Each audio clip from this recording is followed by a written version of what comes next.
Full tank tayo, oh. Parang ganado tayo magtrabaho and pangalawa kung open akong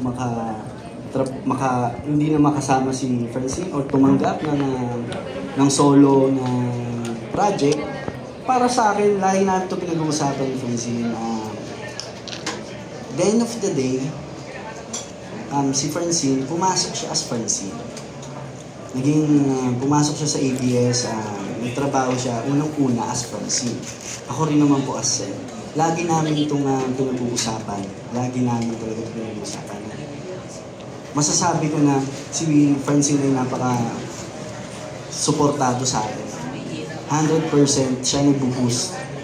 Lagi sa akin. Yung pagiging aktor ko, lagi niya ako kino-compliment. Nagiging wais din siya. Wais sa mga project. Kasi sa pagiging aktor din po kasi kailangan hindi ka basta-basta lang, kumari may binato sa'yo, kailangan ikaw yun eh. Kailangan mo pagandaan.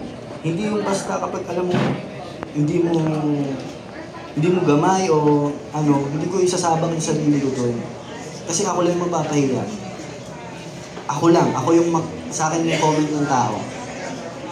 Craft ko yun, kailangan alagaan ko yun. Kaya si Francine nagiging wise. Minsan siya yung nagsasabi sa akin kung ano mga dapat kong gawin. At ngayon natapos namin ng My Future You, yung okay kami na tumanggap, masasabi ko na yes, suportado namin ang isa't isa. Okay, so yes, the answer is yes. Open po sila.